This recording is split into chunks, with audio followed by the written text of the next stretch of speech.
Okay, yeah, we should be live by now. So at least now we are we are live. So normally it has this black screen and then comes back. So yeah, welcome to the show of insanity. My name is Roland, and over there is my really great buddy, Mark. And Mark, why don't you just introduce yourself to everybody? I mean, the very few people that do not know you.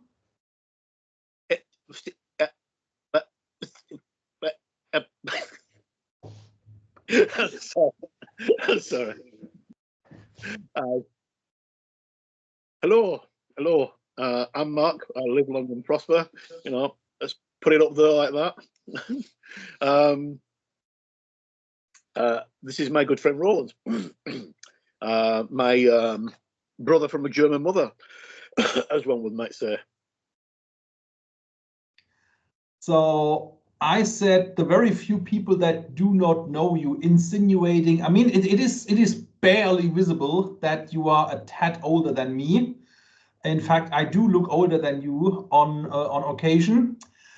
And yeah, you need to change your camera angle because your bottom of your chin is not showing. I don't think people need to see my chin, you know. It's just the mustache that is the relevant part.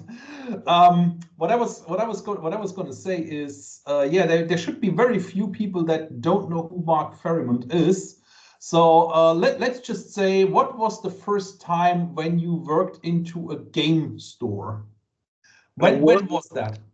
When I worked into a game store, I worked in the games hobby. When you first walked into a game store? Well, it wasn't a game store, it was a toy shop, and I was 6. So that was 58 years ago. So who was Prime Minister back then? Hold on a second. Who was Prime Minister in 1968? India. James Harold Wilson, Baron Wilson of Revo KGOBEPCFRSFSS, the 11th of March 1916 to the Yes, thank you, Google. of May 1995. Thanks, Google. British statesman Stop and politician. Google. Oh, Wilson. So yeah, Mark and I are not the youngest semesters, but we do look back on literally decades of gaming experience. And my idea for these chats was, let's just talk some bullshit together like we usually do. And some of the other older gamers might actually enjoy it, see themselves in there. And yeah, let's just have a great time. Well, let's try anyway. Counts. I aim to please, but like a parrot without teeth, I succeed.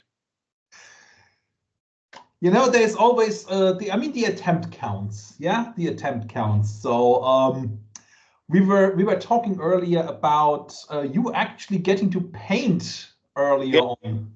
Yeah, I've actually, because my eyesight is pretty poor. I'm waiting, as Roland knows, but nobody else really knows. I'm waiting on treatment for glaucoma, and my brain's gone. What's the other one that I'm waiting for treatment? Okay, that is another thing you didn't actually tell me about. Yeah, I'm waiting for treatment for glaucoma and cataracts. That's the word I couldn't remember. So that's why my eyesight has been pretty poor. I've not been able to paint quite a lot for ages and ages. So recently, I've been, the house is a mess because things are being moved around, but I've been mostly painting. If I can get him in front of the camera. Yeah. Probably won't be able to see him very well, but that's a 3D print of a Spartan, which I'll talk about in a moment. I've done 4 of those, and then my dear friend Mikey bought me a Kickstarter for my birthday in April, and Eric very kindly printed some of the buildings out for me. This is a Shinto temple, which I've just painted up with. I was about to say that there's a Buddha sitting there, and it's not golden. No, because you don't get golden Buddhas in the Edo period. Apparently, they were all stone. It's I'm not exactly sure what period they started making them in gold, but in the Edo period they weren't in gold. Well, I do remember when I lived in China a couple of years back, we went to one of the largest Buddha statues in the world, actually, and that was not fully gold, obviously, but it was golden. Yes. Yeah, but that's China. This is Japan. Yeah. You know, so different country completely. A lot of people kind of like they see a Buddha and they think, oh, that's Chinese or that's Japanese. Yeah, no. But it covers all of Asia. You know, China, Japan, could be all across Asia. So I mean, Buddhism is India, Thailand, and a lot of other countries. Yeah. It's the third biggest religion on the planet. It's massive. Yeah. Yeah. Yes. So that's what I've been doing mostly. I've done a lot of Eric's printed out about a dozen of these buildings for when we start playing Bushido, and we're going to be playing Ronin, which you need to work out what you want for Ronin and pick up a copy of the rules because they're only about £14, and that's a really, really good, quick skirmish game. You only need maybe about 15 figures for it, 20 figures. It's a little bit like Necromunda, but set in the Edo period in Japan. So worth looking into, and I can print the figures out for you. So you just tell me what you want, and I can print them out. At the moment, I'm going towards Renegades, so I'm going to have a Ronin and some Disgraced Samurai with a monk, I think. And I'm not sure what Eric wants because I just print out. Eric prints the buildings, I print the miniatures out.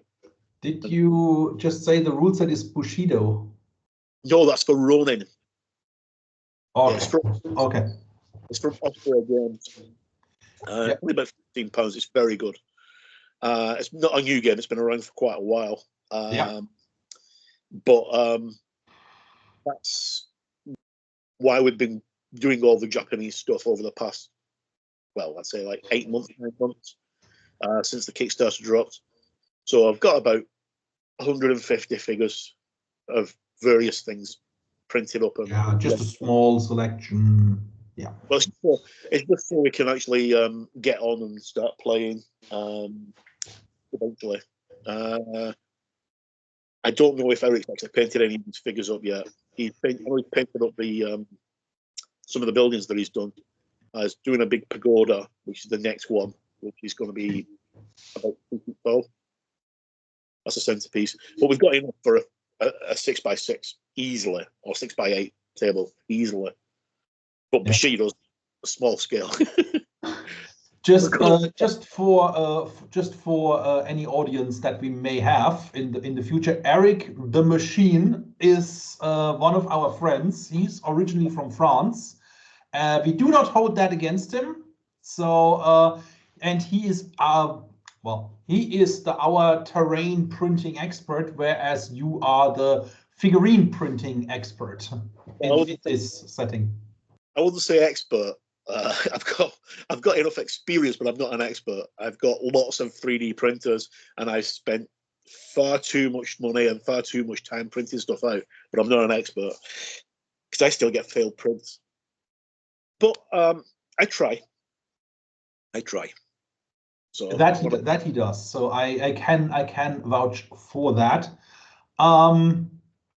Just talking about this, what you said. Well, this is not a new game. There's been a couple of Japanese themed games, and I was trying to get into Bushido in 2014 or so, and I did manage to paint one starter. Never got around to get a second starter, and I think it's a new edition for Bushido now of I think that's GCT Game Studios. Yeah. And but there's so many there's so many Japanese themed games. Tori, um, Test of Honor. the Bushido, and God, what was that other? Test of Honor. Kansai or Kensai something? Test of Honor, yes, exactly.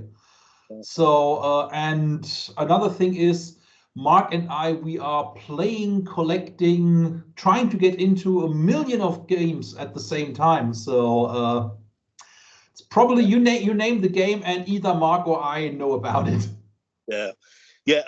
Test of Honor is really good. I really enjoyed Test of Honor, and I still got quite a lot of stuff for Test of Honor.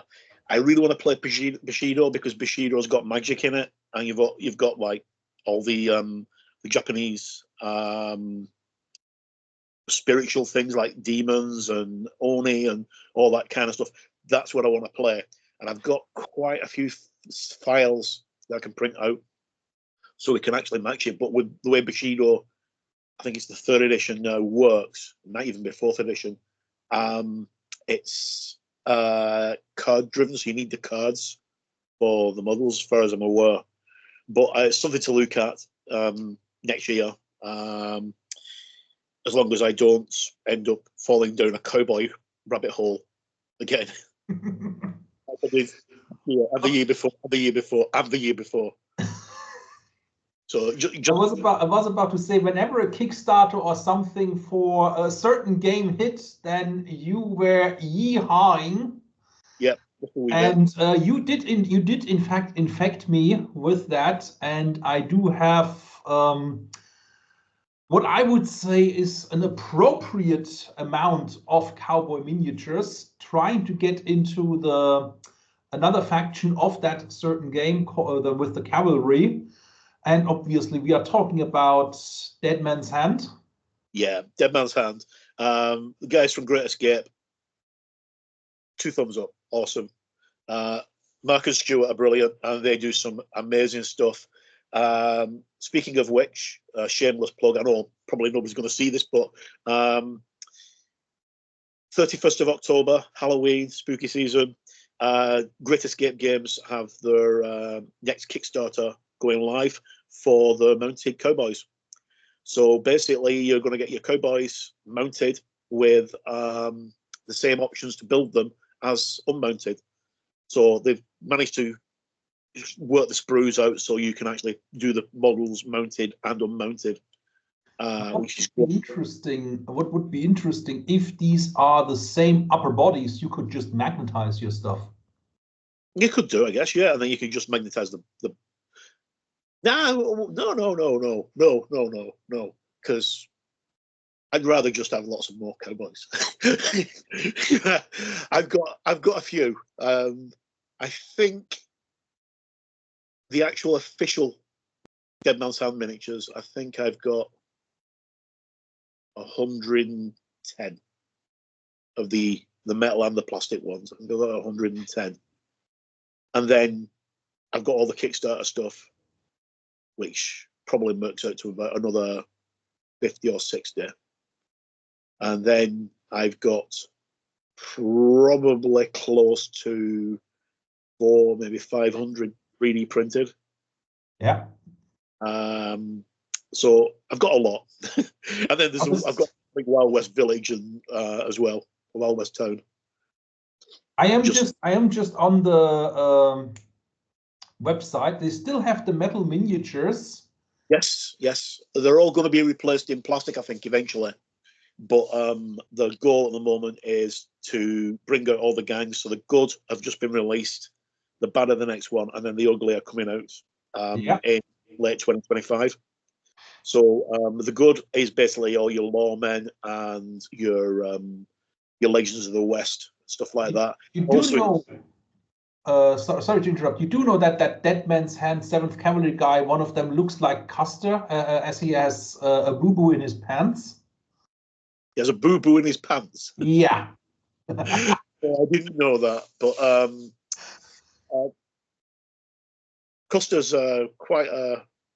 I wouldn't say he's a hero of mine, but it's something that I was very interested in growing up as a kid. I mean, the whole reason that I'm into wargaming and role playing and board gaming is because my granddad took me into a toy shop when I was 6, and we bought a box of Earthix 7th Cavalry and a box of Indians, or Native Americans to be more apt. And my granddad painted them up, and we played games with them. And my granddad used H.G. Wells' Little Wars, and we just basically reenacted the Battle of the Alamo, and then Little Bighorn and stuff like that.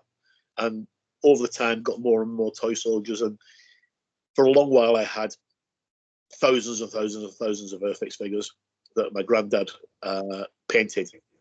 And I didn't paint miniatures until I was about 20, 21, 22, I think was when I first started painting miniatures, even though I've been gaming for a long time. I've been role-playing since I was 11. I've been wargaming since I was 6. But I didn't actually start painting until I was in my 20s. And you have my sympathies, as they say, because it kind of took over my life for a long time. One of the reasons why I wear glasses is because of painting in poor light. It damaged my eyes. Yeah. So, important safety tip, kids. If you're going to be painting, make sure you've got plenty of light. Yeah. And advice from Roland: make it cold white light. Yeah. Really, just chewing the fat. These things are ideal. It's not plugged in, but one of these things. It's a LED panel, remote control, and it gives off a really nice, very bright light, but it's cold, so you don't get any harsh shadows, and it doesn't change the color on your palette. It doesn't change the color, whereas if it's too warm or light, it will change the hues on the palette. Yeah. But, I mean, I was really lucky. I had one of those. Before we all became so environmentally conscious, I had one of those halogen floodlights. Yeah. And throwing it on the roof, and the white roof creates reflectors. So perfect, literally perfect lighting. But going through that and working with different painting lamps, when I went to China, I think that did influence my eyesight getting quite significantly worse over the time when I came back. Yeah. But I do have 2 clamp lights. One clamp light on one side, and one of those almost like a photography light on the other. Both create white light, so it's really good. Yeah. And for my ideal setup, I would want another lamp in front of me, so that there's literally, like you said, absolutely no shadow, and areas are properly lighted out. You can not only actually see what you're doing, you can see the miniature, you can see the colors properly. So do not make the mistakes we made. You will look much better without the glasses. So well, I've got several of the IKEA lamps, the angle poise lamps from IKEA. They're only about £15. They're really good, but they tend to be very, very warm rather than on the cold side. But these fill light, this fill light, it's a PL26 fill light. It's got 2,700 Kelvin to 6,500 Kelvin for the actual brilliance on it. So it's pretty light. 6,000 to 6,500 Kelvin is what you want. Yeah, and that's on its brightest. But it's also, this part here acts as a diffuser. So I don't need to actually bounce it off something. It diffuses the light automatically. That was £14 off Temu. Yeah. It's a good one. And I've got smaller ones as well, which use for filming for Gamers Web, which is my channel. Roland's got his Roland Reviews Miniatures. I've got Gamers Web. I just found something out today. I got in contact with a friend who I've not seen for over 30 years, probably about 35 years since I last saw him, Dave. And he's a YouTuber. Yeah. He's got like 75,000 subscribers. And like, I'm gonna bleed some of them that way. I was about to say, could I have a few of those?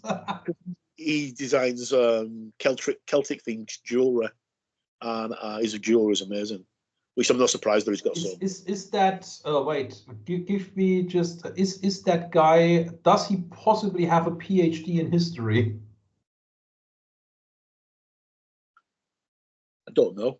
I've not seen him for 35 years. He's got lots of degrees.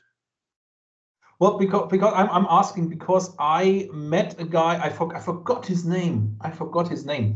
And he has a PhD in history. That's how we got talking. And he is also making jewelry, Celtic themed stuff. He did pottery, and yeah, really great guy. And he did. I met him 2014 at a local farmers market here up in Edinburgh. No, he's not. He doesn't live in Edinburgh. He lives in Lancaster. Yeah, he's from England. He's from England, actually. Right, so we're looking at Celtic Dreams jewelry. Let me just quickly consult. Yeah. Don't worry about it. We can always do that another time, I guess. Yeah, I would probably have to, because I for the love of God, I can't remember his name. Well, my friend's David Wilson, or Dave Wilson. I really can't say. I mean, it's like I said, I don't know the way the universe kind of orbits around myself. It could very well be because I know so many people who know so many other people, and I've got like a mycelial network of contacts all over the world who know each other through me, and it's like, how does that happen? Anyway, we wanted to talk about some games. Yeah, I was about to say, you do not happen to be the emperor on the golden throne or something. On the golden throne? Yeah. I mean, my throne here is white, but that's a different story. At the moment, mine's purple because I painted the bathroom and I got paint all over it. So mine's purple until I can get the paint off. And also, I can't reach the ceiling. I can't reach the top parts of the edges to do the ceiling because I'm too small, because I'm like 5'6". Not like Roland, who's about 22 feet tall. It looks like a kaiju. Especially when it's stood next to me. Now you revealed my secret. Well, thank you very much.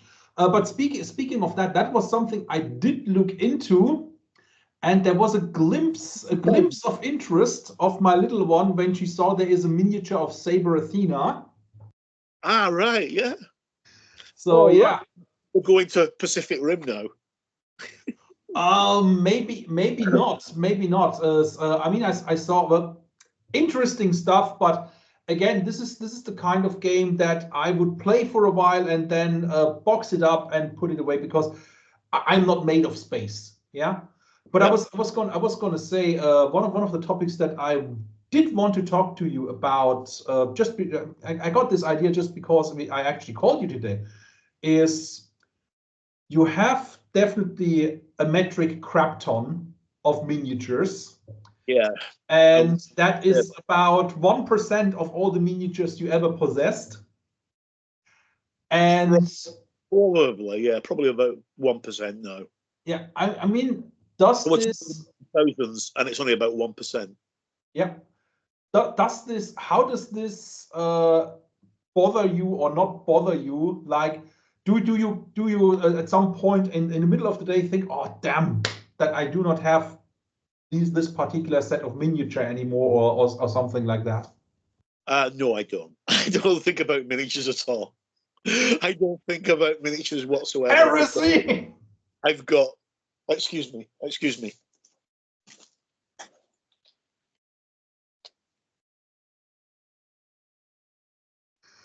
It is still blurred. So it says as a description, that is a bath mat. Yeah. With a Space Marine CRTM saying heretics everywhere to a guardsman. Yeah, as in Woody and Buzz from Toy Story. But yeah, I think I've got probably about 1, maybe 2% of what I used to have. This isn't including 3D printed stuff. If they include 3D printed stuff, I've got 22 totes, which are about, I'd say about 2 foot long and 5 inches deep, filled with prints. And I've got 22 of those in the spare room. But I've got boxes and boxes and boxes of miniatures. Right from now, from where I am, I can see, God, lots and lots of miniatures in boxes. And this is in the living room. But No, then he's again, not. He is not smoking any kind of stuff. So yeah, we do see miniatures all day. yeah, plastic crack. Yeah. Like, No, it's. and I can honestly say as well that although I do possess quite a lot of Games Workshop miniatures, I don't go into Games Workshop to buy any because I like to keep spend it on something proper. As much as I like Games Workshop history and lore, I don't like paying through the nose for something. So it's look. I said I have no ill will against the company or its employees, and some of the greatest stuff that I've ever seen was either painted by one of them or designed by Games Workshop. So all props to Games Workshop for putting that hobby that we love where it is today. Yeah. So I mean, even if you hate, even if you would hate them, you have to give them credit for that. So for me, I'm going to segue from there. Without Games Workshop, actually, I'll go to Games Workshop first. Right, so as I mentioned before, both Roland and I have got websites and games review stuff. I have Games Web, and I recently put this up on as a review. And I don't know if you can actually see that, or is it all blurred again? It's still all blurred. I mean, the blurring does make a good job, but it is undesirable at some point. Yeah. Okay. So I'll get Roland to put the links in. So Warhammer 40,000 Ultimate Guide. It's basically a book with miniatures in it. It's just all painted miniatures and a little bit of lore. The lore's all written by Gav Thorpe and Guy Healy, and it's brilliant.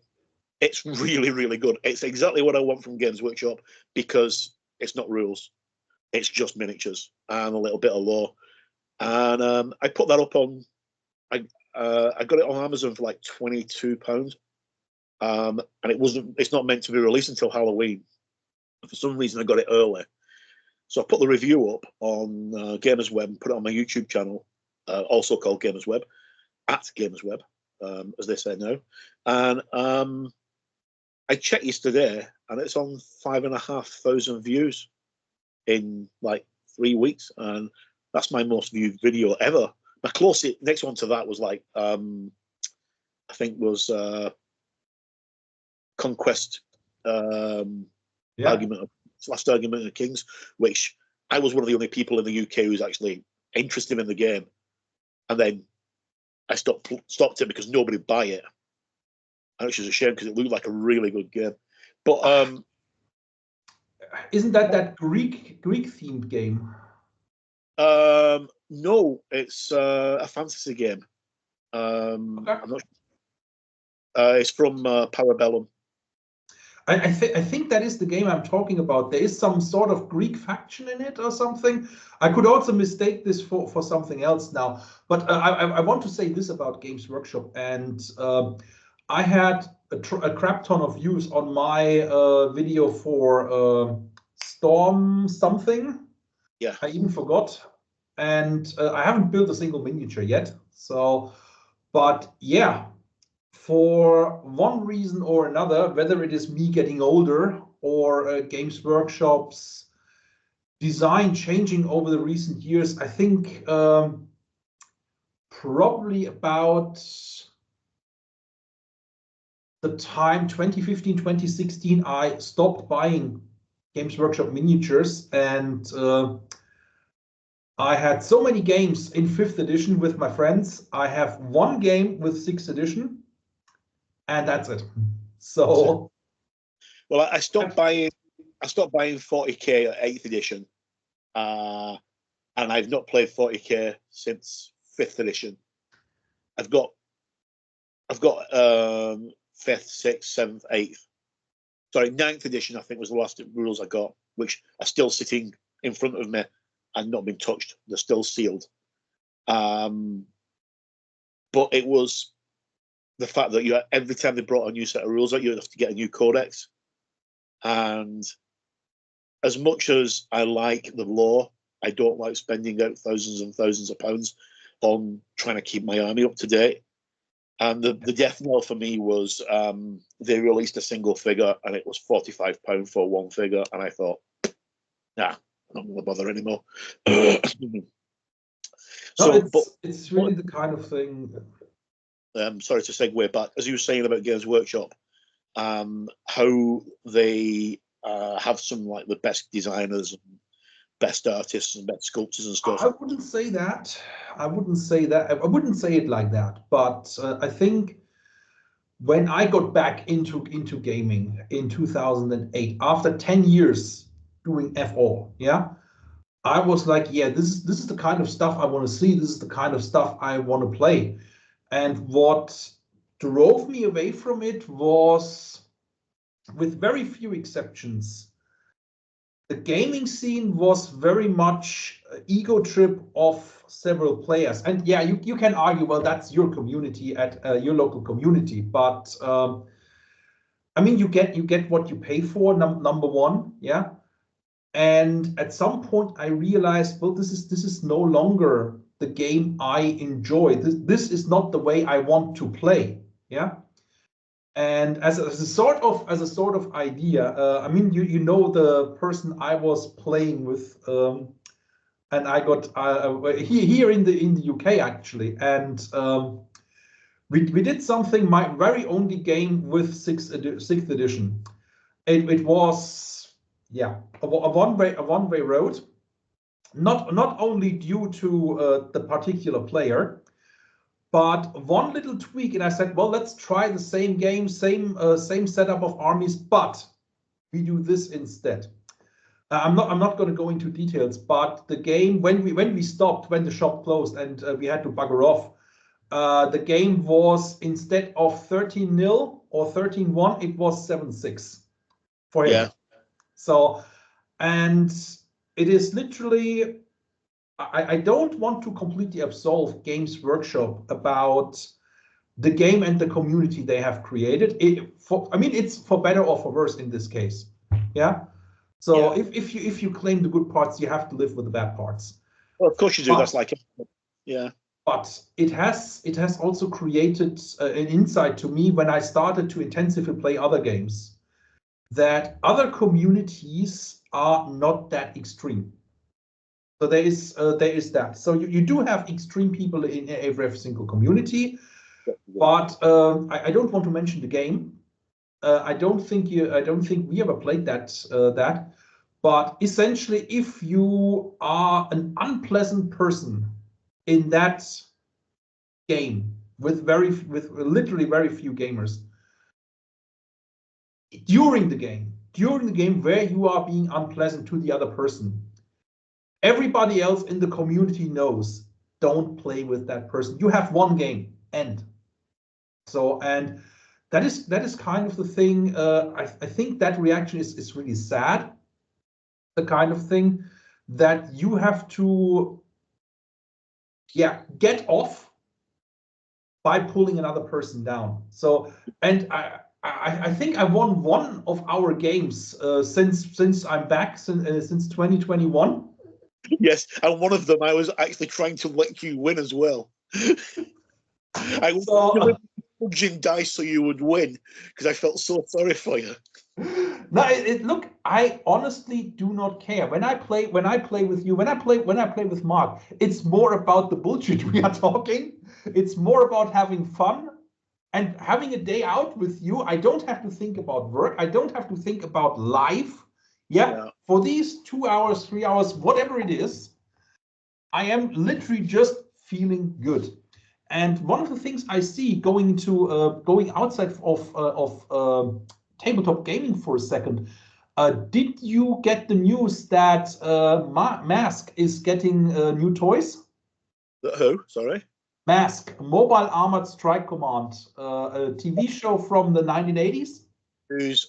I was born in the 60s. I'm not an 80s kid. you don't have any memories of the 80s. The 80s came round. I was partying by the time the 80s came round. No, I know exactly what Mask is. Yeah, I know it's getting a game. I think it's done by the guy who did the Transformers game. I was talking with him and a good friend of ours about working on the Transformers game because our good friend was going to be stocking it and selling it, and I was going to be helping him with the rules and stuff, and he was designing the miniatures.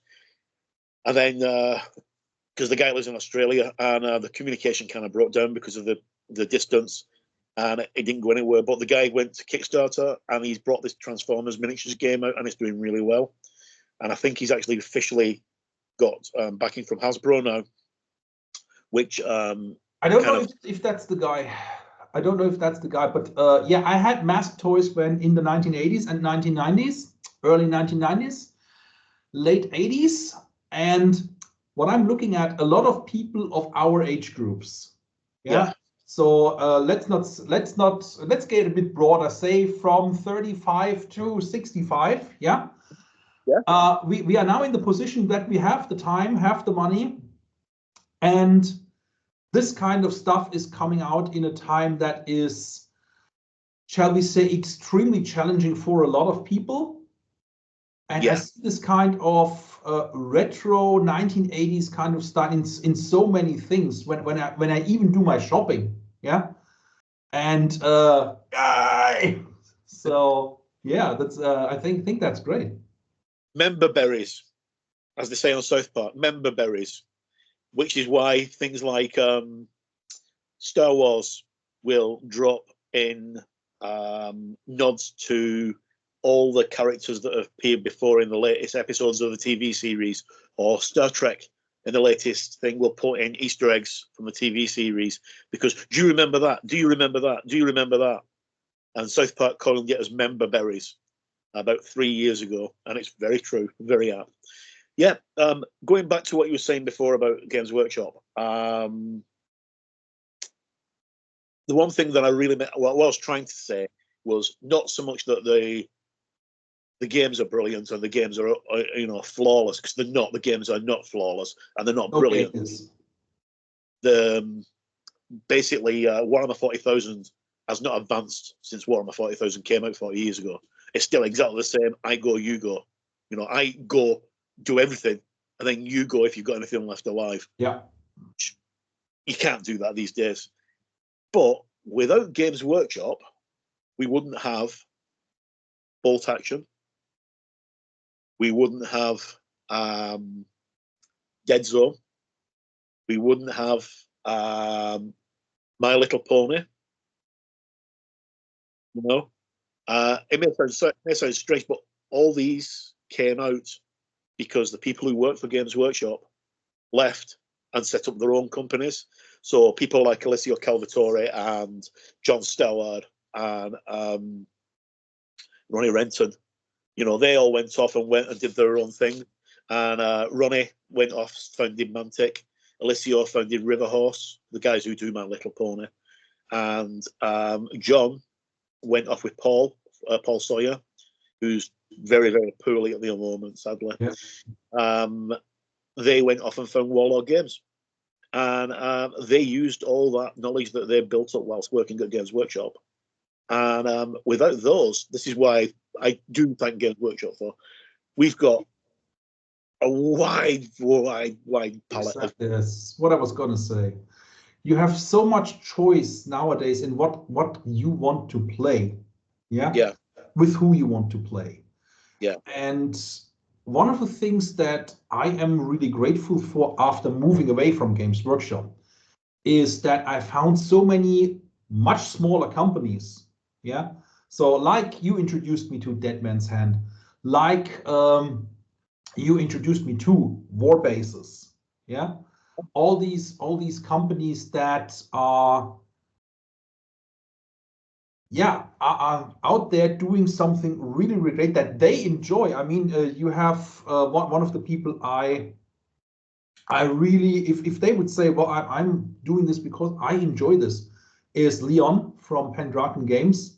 Yeah, Pendragon. So yeah, and one of the things I try to do, and we spoke about this so many times, is if I can get XYZ from a local company, then I will do that. Yeah. yes, And I enjoy these things. I enjoy these things. And why would I not support a small local company that gives me some happiness in my life? Yeah, this is not like yeah, or like you said, perhaps plastic crack. well, you know, when I worked at Games Workshop, we were in a managers meeting and we were told that the biggest threat to Games Workshop was McDonald's at the time, because kids get their pocket money and they go, do I go and buy a McDonald's or do I go and buy something from Games Workshop? You know, that's slightly off topic, but I know exactly what you're saying. Unfortunately, you can't see the things, but I can hold the box up and pretend that it's my face like that. Yeah. Halo. It's just got a street date.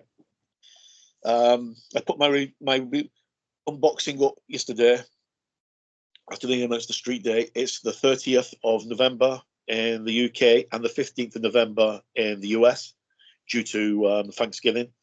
So good game, well worth playing. And again, it's a Mantic game. Mantic came from Games Workshop. Yeah.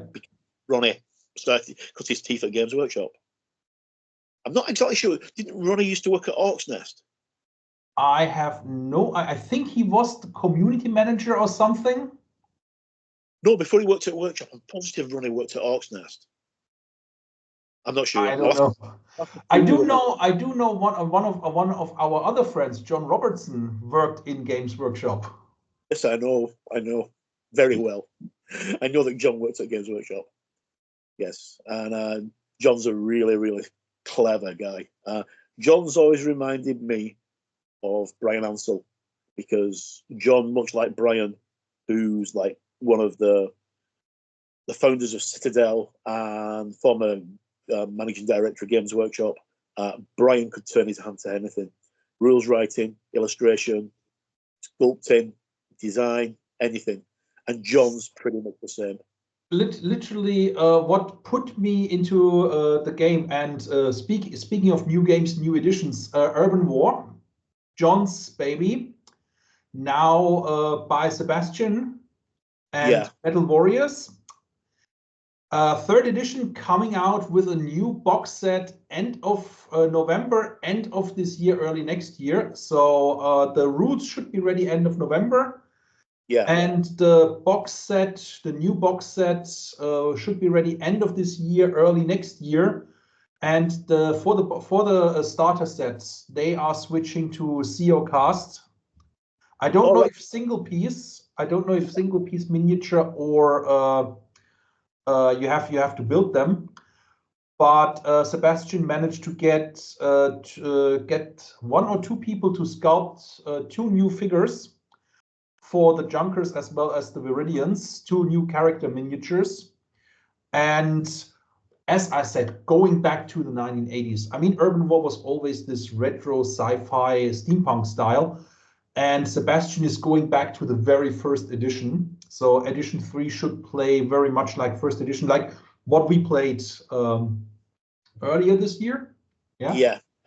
And yeah, so I got into this when I went back into gaming in 2008. I bought not only the 5th edition starter set for 40K, I also got a copy of the then starter set, Urban War. And I found, as we were talking about rules, yeah, I found the urban war rules to be much, much better. Not only for the taste, but for how they play. Yeah. Than the 40K rules on that notion. So I mean, there's always difficulty comparing a skirmisher with a mass system like 40K, but even the mass system of urban war was a much more positive experience for me. Your mileage may vary, yeah, but yeah. So I'm really, really, I know you're trying to get me into Halo. I'm trying to get you into Urban War. And yeah, I mean, it's good times to be a gamer. Yeah. Well, the Halo stuff, you know, Halo's very quick. I mean, I will actually say this, hand on heart, it's all your fault. All your fault. Roland. Yeah, cool. Roland bought me some Mantic miniatures, and because I was depressed and down, and said, "Here, have these," and got me some Veermen, which are plastic space rats, and it's kind of snowballed since then, because I've now got, I think, 300 of the rat guys. Oh, and Roland's gone very quiet because Roland's being shouted at. I'm not being shouted at. I did some shouting, but there won't be repercussions. So I just got a delivery. Yeah. That's why I was just shouting. If that is no, yeah. Me guilty. I was looking at getting into Mantic games, and instead of the fantasy game, I try to get us into Dead Zone, but I think it's more the fantasy game that I would enjoy. So, and I also got the Empire of Dust miniatures. Yes. Yeah. So yeah, that Bone Giant is awesome. I don't have the Bone Giant actually. What I'm looking at. I mean, first of all, again, props to Ronnie and his designers. That new demon army looks really good. Oh yeah. So, and I have to say his orcs are amazing. Yeah, very 1980s for the abyssal demons. Really, really nice. I'm really tempted by that. Yeah. I mean, I have to say it, like you said, 1980s vibes. That large demon, that demon king, whatever, that looks like the guy from Legend, right? Well, obviously that's what they've taken the inspiration from Tim Curry from Legend, you know. But they're really nice looking models, and I think they may be gracing your table soon. You know, we'll have to see. We'll have to see what. I also have to say, I had Enforcers in 2012 or 2013, and the new stuff that I saw and that I have is miles away from that in quality, in a good way. In a good way. So I know for years, 2 years, Ronnie was selling only those elves. Yeah. And the way he and Mantic have expanded the range, and is especially the great strides they have made in quality. Yeah. So again, well done. Well, a lot. One of those things, like, people class Mantic as a poor man's Games Workshop, and that's really unfair, because they're not a poor man's Games Workshop. They're their own game. All right, some of the miniatures when they first started off weren't the best. They didn't have much detail on them, or they were flat in areas. There wasn't much animation, but they were doing the best they could with what they had.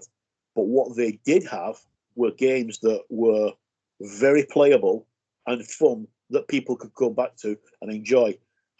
Recently, just on the Kings of War Grand Tournament was in September, and they had 100 people playing Kings of War at the Grand Tournament over a weekend. We've got details launched earlier this week of the first Grand Tournament for Halo, That's taking place next year. I think it's January that takes place in London, and that's already. I think it's. I'm not sure if it's sold out or not, but they had 100 places, and they were selling fast. And that was like the game's not even out until the 30th of November, and that's because of the strength of the games, you know. And the miniatures are brilliant. They're using a new kind of casting for the plastics, which for the single post plastics, like the ones that come in Halo and Worms and what have you, and Walking Dead, and there are very little seams. There's no seam lines, no cleaning up on any of them. The Worms, you can't see any seam lines on them at all. And I'm not sure what casting procedure they're using for them, but they're brilliant, really good, and they're good games. That's even longer, better, more advanced than what I just said.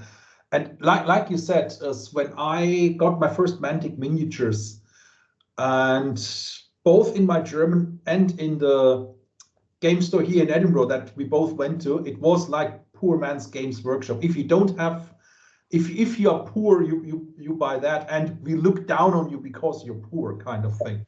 So, and yeah, it's really gone a long way from that. It used to always remind me of the meme, you know, like I want McDonald's. We've got McDonald's at home. You know, McDonald's at home, man, games, and that is, you know, no disrespect to Ronnie or any of the guys at Mantic, because I love them and they're brilliant. I think people really need to pay attention to the companies like Mantic Games and Warlord Games and Skyball Miniatures and Seb's Miniatures and all that, things like that, because these are the backbone of the gaming industry. You may have your Games Workshop, which is like the massive company, and other games like Catalyst Games and stuff like that, Asmodee and Atomic Mass Games that have got billions of pounds behind them. But they're not the things that everybody's into.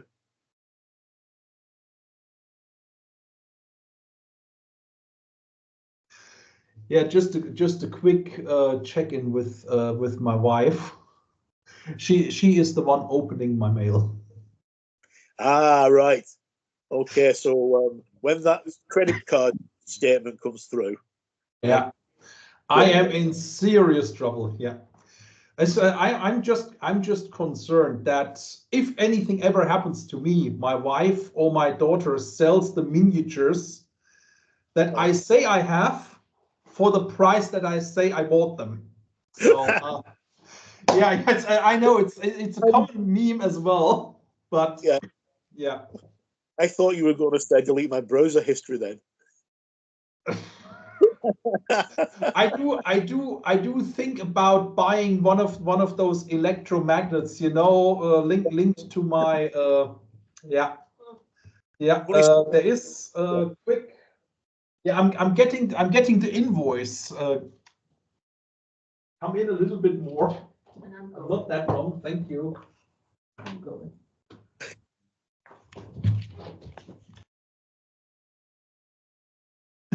Yeah, there is a delivery, and it's yeah. No, this delivery was actually approved. This delivery was actually approved post factum, I would say, but yeah, it's been approved. In my defense. Yeah. Crazy. Yeah.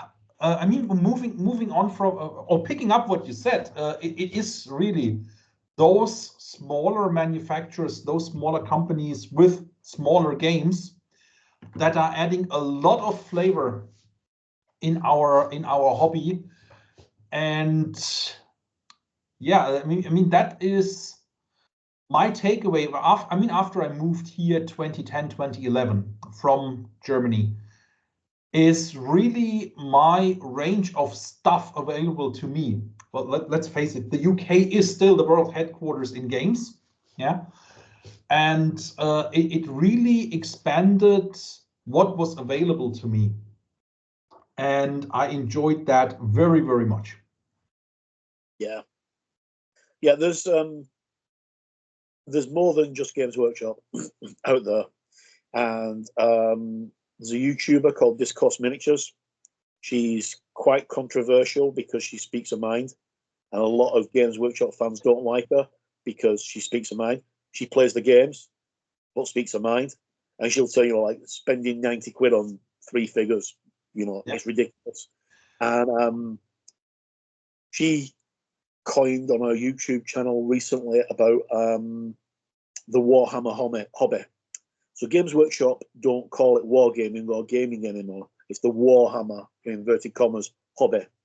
You get into the Warhammer hobby to play the Warhammer stable of games, whether it's 40k, Fantasy Battle, Ancient, whatever it's called these days, right? The Old World or Age of Sigmar, and all the spin-offs that come from them.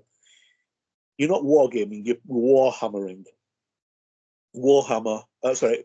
Probably why I want to have a Warhammer in my head whenever I hear that kind of stuff, It's It's basically like turning around to say to somebody that if you're using a Nikon camera when you're doing photography, you're Nikoning because Nikon's the best cameras. So, you've got Leica, and you've got Hasselblad, and you've got Toshiba, and you've got Canon, and you've got hundreds and hundreds and hundreds of Sigma. You've got hundreds of other companies, but it's the Nikon hobby. It's not photography. So that's the way it kind of plays out, the way the workshop have gone in that direction. Sorry to keep on harping on about it, but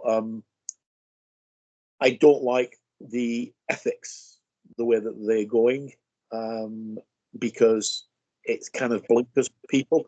And if you look at the demographic of the people who actually play Games Workshop games, the actual core demographic is between 8 and 14.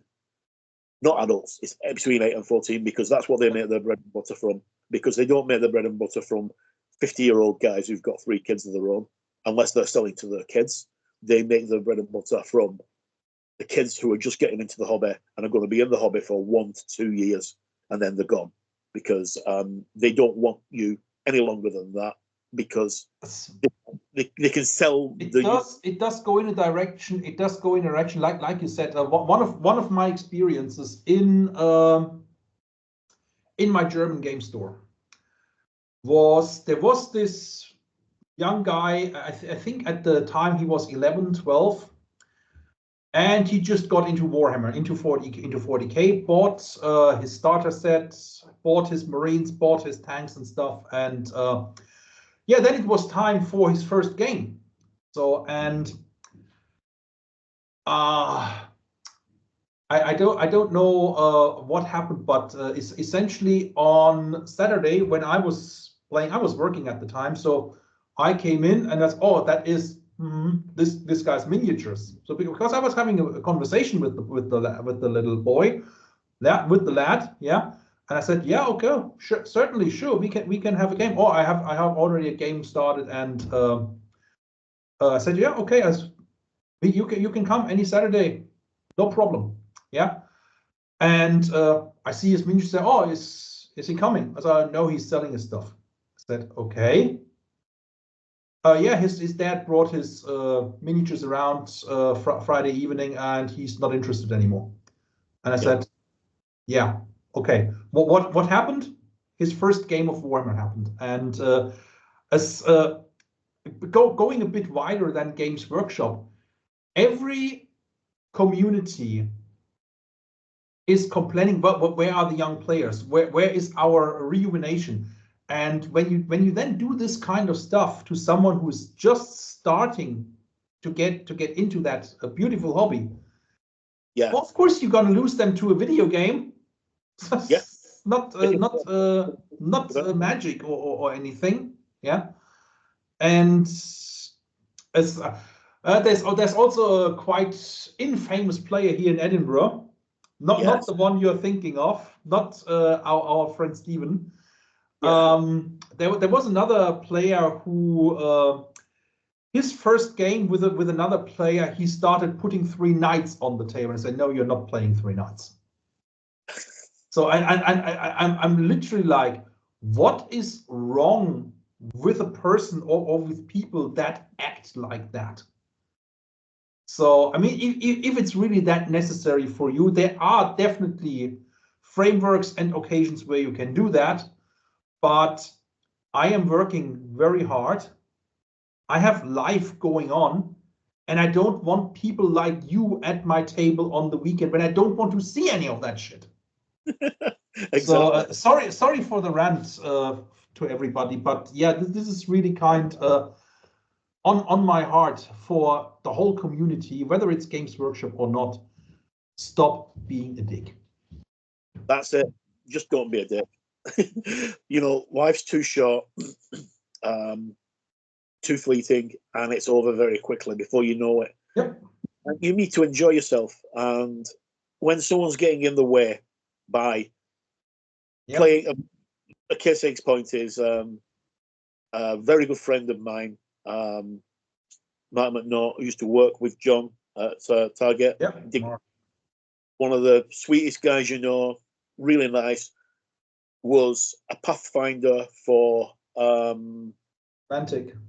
No, before No, Mantic. no. For either Spartan what's or War Machine. what's Privateer Yeah. Pathfinder. It was a Pathfinder for them. Or was it a Privateer? No, it was a Pathfinder. It was a Pathfinder for them.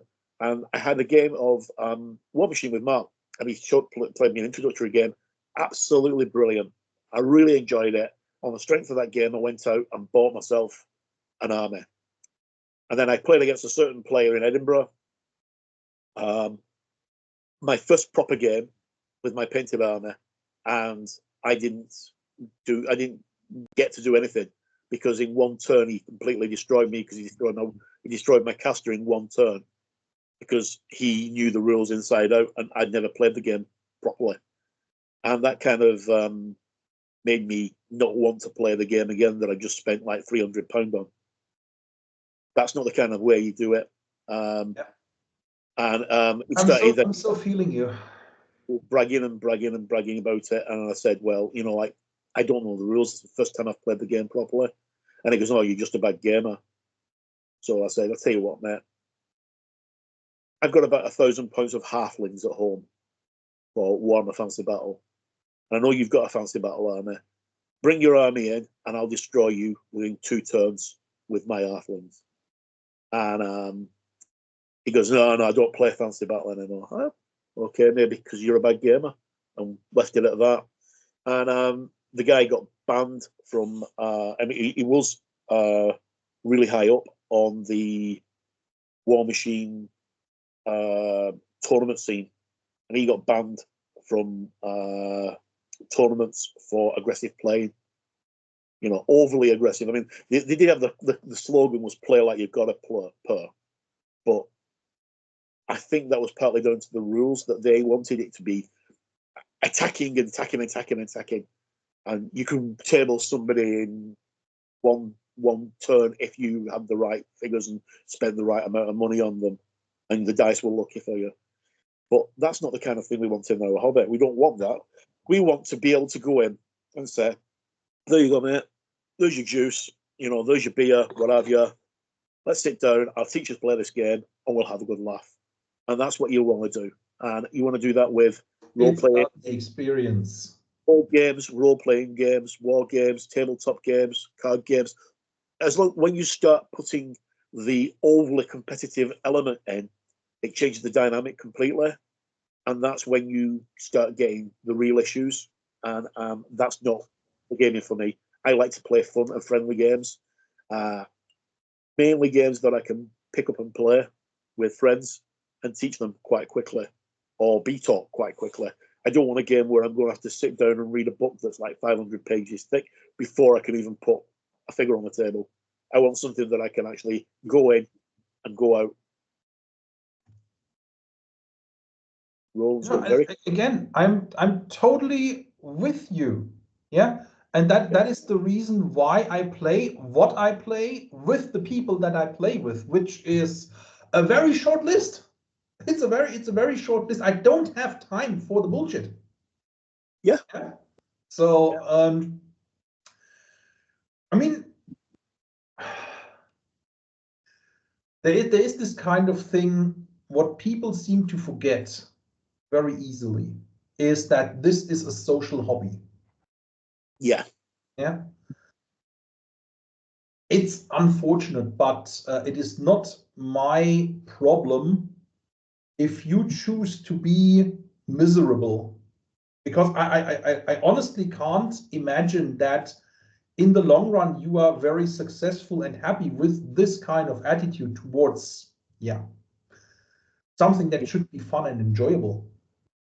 Yeah. I agree completely. We play games to enjoy ourselves. We play games to teach other people, because games are a brilliant way of actually dealing with things in life. We use games for mental health, and I'm not just talking about wargaming and role playing. I'm talking about gaming in general. It's been, well documented fact, and we were talking last year about doing something with gaming and mental health, which I hope to do now. I've got more time on my hands next year, and that's showing off that I am an egghead. I work at a university, and I just been to a conference introducing teaching strategy with tabletops, and one of the things that we found is exactly what you were saying, a very positive contribution to mental health of the people that are playing. And just as a reminder for all the universities out there, more than 50% of students are having mental health issues now, and it's not that they are not resilient enough or anything. No, there is real issues out there that we need to be dealing with better. Yeah. I mean, mental health is one of those things people don't tend to talk about it because it's a stigma and a taboo. Yeah. You don't talk about that way that we don't talk about mental health the way that we don't talk about cancer, and we don't talk about menstruation, women having periods, and we should talk about it. Things, or talk about sex. We should be open about these things, and mental health is.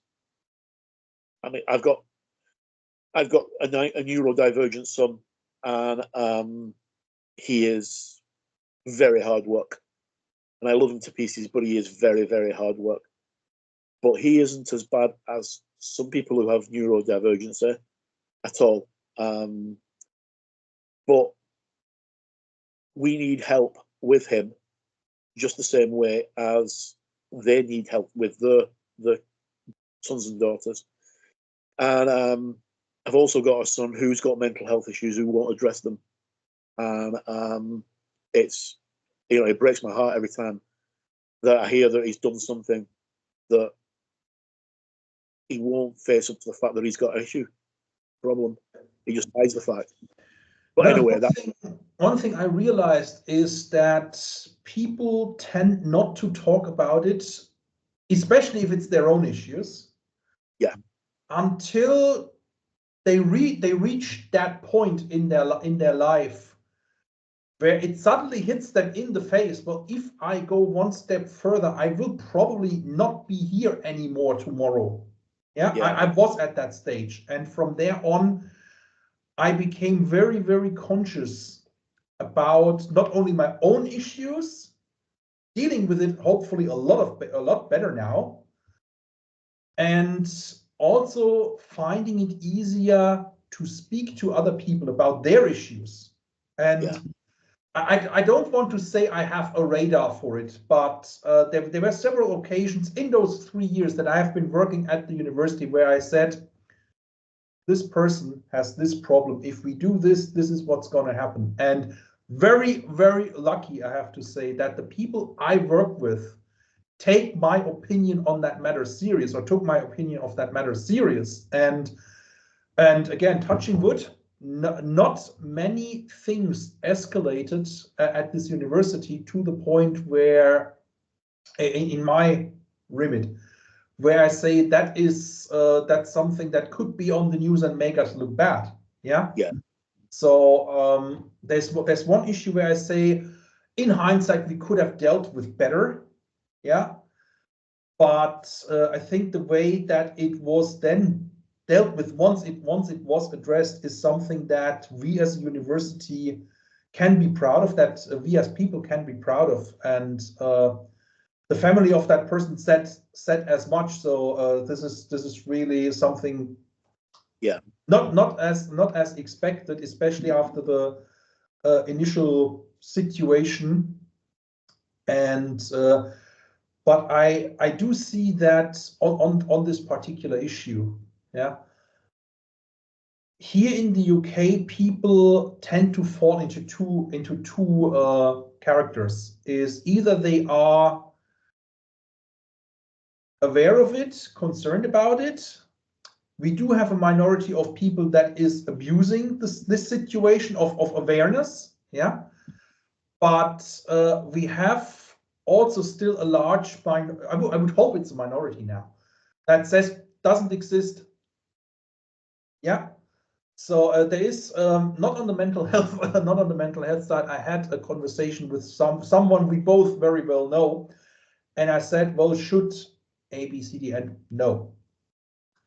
And I have dealt with people that come from all over the world, where literally the whole society operates on the principle of mental health doesn't exist. You are just moaning, you're complaining, you are doing this, you're doing, and people finding themselves once their issues are being addressed.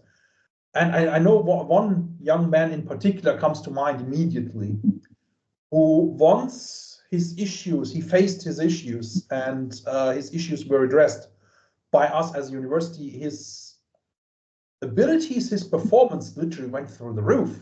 Yeah. Yeah. So, and he's much more aware of himself as a person. Now, I think when you go through that mental health healing process, or through this process of being more aware about it, you start to know yourself a lot better. Yeah, I agree. I do agree. So that was a little cough.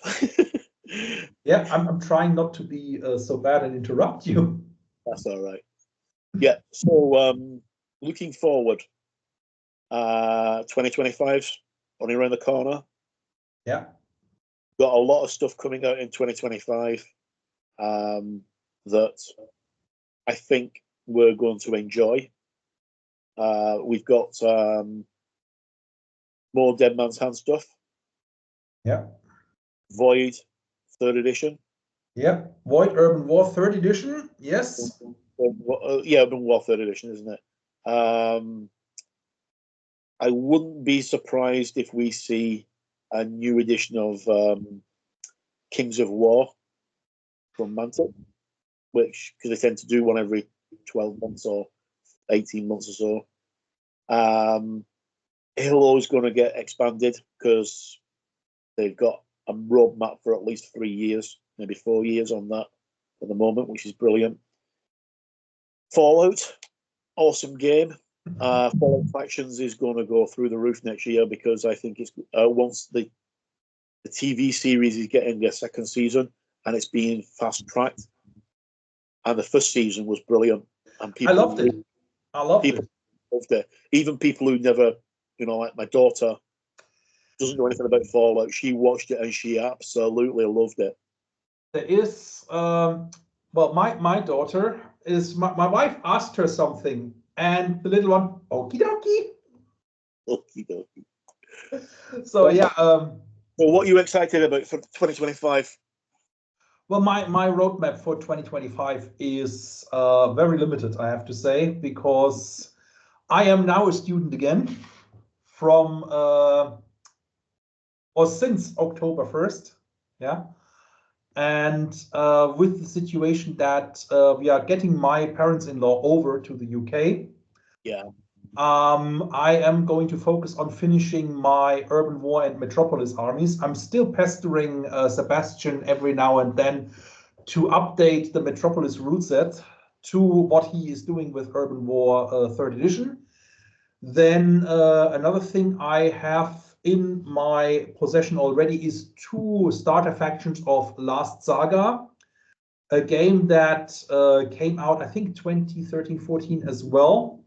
And I finally got 2 starter sets. And through a friend, I heard that the new owner is finally planning to do an expansion and a re-release of the miniatures. So that is something I might want to look at. And then obviously what I said about Dead Man's Hand, 7th Cavalry, cavalry sort of faction. I do want to paint my second faction, the Covenant of Antarctica, for the urban. Yeah, exactly. Well, they are expanding now. So the ground combat is coming or just been released. But I'm looking at the naval side solidly. Yeah, Armored Force has just been released for Dystopian Wars from War Cradle. That's the name, Dystopian Wars. Still got all my Dystopian Wars stuff sitting in various states of being painted. Eventually, I get them done, and I've got my Americans and I've got my Germans. I've got another faction as well. I think you got some Russians. Didn't I give that to you? You gave me a lot of Russians, yes.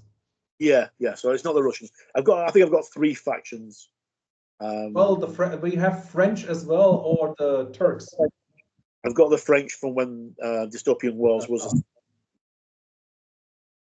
But I need to find them, which I'm going to do soon anyway, because I'm through the office and moving things out. Yeah, and another thing that I already have is Urban War in 6mm, Age of Tyrants. So I have 2 factions already what I want, and 2 more, and I'm good to go. So there should be an expansion either next year or the year after. And for Urban War, for all the Urban War gamers out there, Sebastian is looking into re-releasing and finishing off the lineup of miniatures of the Neo-Iskandrians, the 8th faction that was released in 2012, so 8 years after the original game was released. And yeah, so it really goes with how my own studies are going, and how quickly I can get back into regular work. And that will be end of 2025 at the earliest. And then looking at my new family situation, thankfully we are finally able to get them over to us. But yeah, that's the biggest plans I have at the moment. But as we all know, there's always a new game being released, and I can't rule out, I can neither confirm nor deny that I am susceptible for getting into another game with you. Yeah, this kind of happens. There's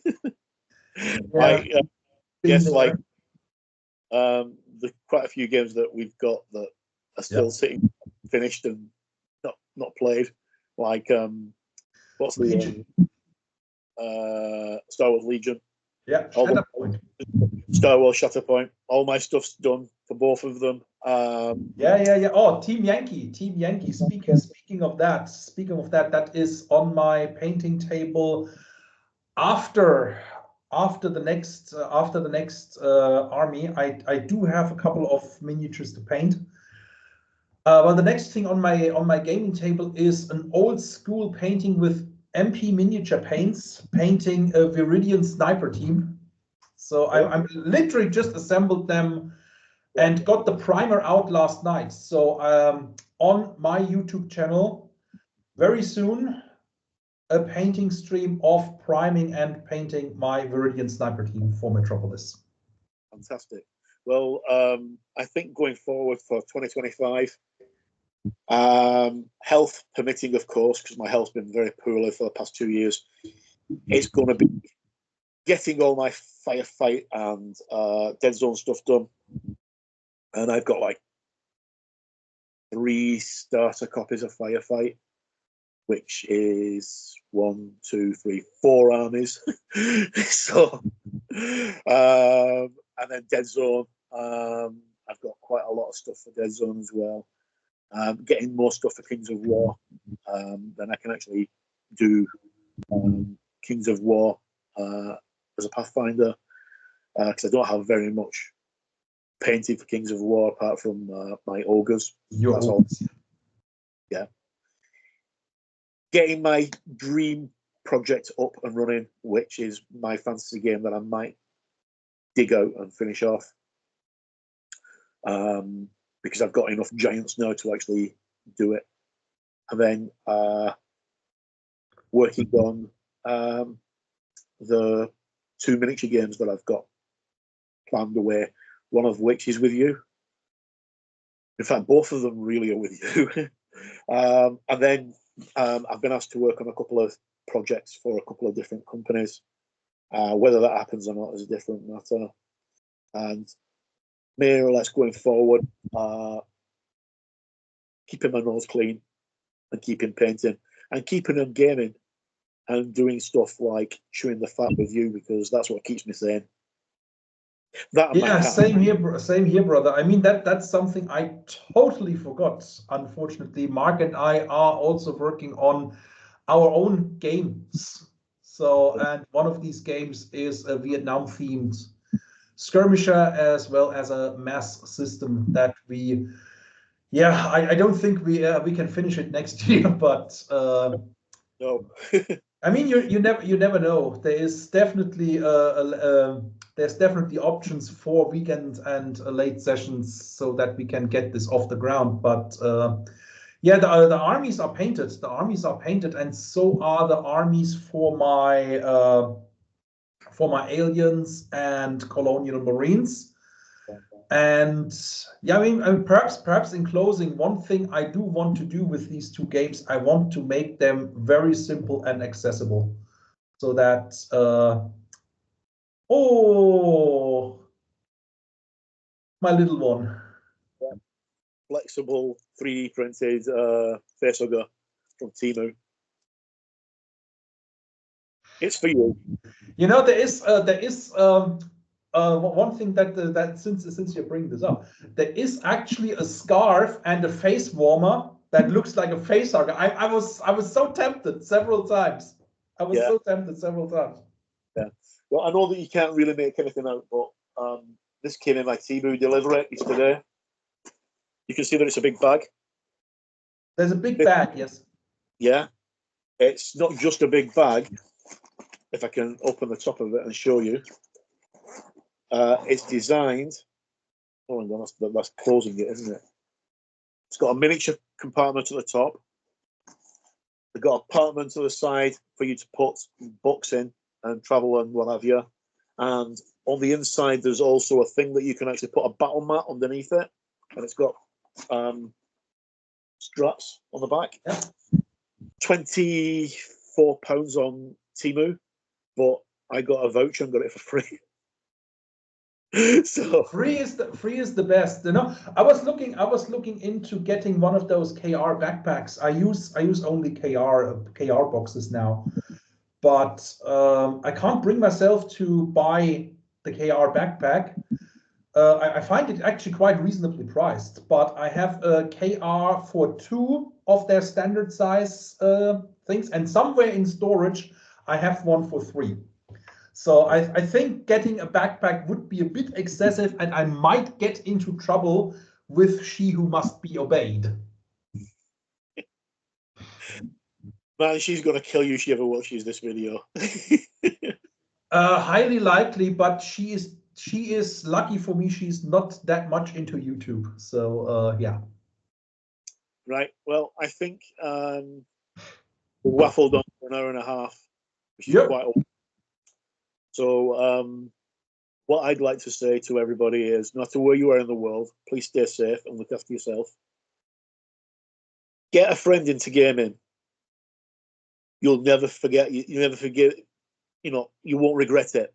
You get a friend into gaming. I'm very blessed because I've got a lot of friends all over the world, and I can honestly say that my closest friends, my really closest friends, I've all met through gaming, and I'm honoured and proud to actually have them in my life. For some of them, for over 50 years. Yep. I mean, this is the kind of stuff that will always stay with you, no matter where you are, where you go. And like you said, do keep safe, do keep gaming, keep yourself safe and sane. And I do hope you enjoyed the waffling that what you called it, of two old farts of gaming combined about 100 years of experience, roughly. Yeah, about that. Yeah, something like that. So, and I mean, with Eric, we are definitely hitting it's definitely going over 100. So maybe at one point we have to introduce the machine. We need to get t-shirts done with the the machine to crow on, and a picture of Herrick with a printer. Yeah. Well, thanks for having me. Once again, Thanks for forgive joining. me, remind me. I'm in the middle of getting everything sorted in my house, and at the moment everything is in boxes and thrown all over the place. But we'll soon be able to game here, which is even better because I'm getting a games table. So, And I will be live streaming. Okay, right. You, Mark, have a great day, and I will see you and everybody else soon. Live long and prosper.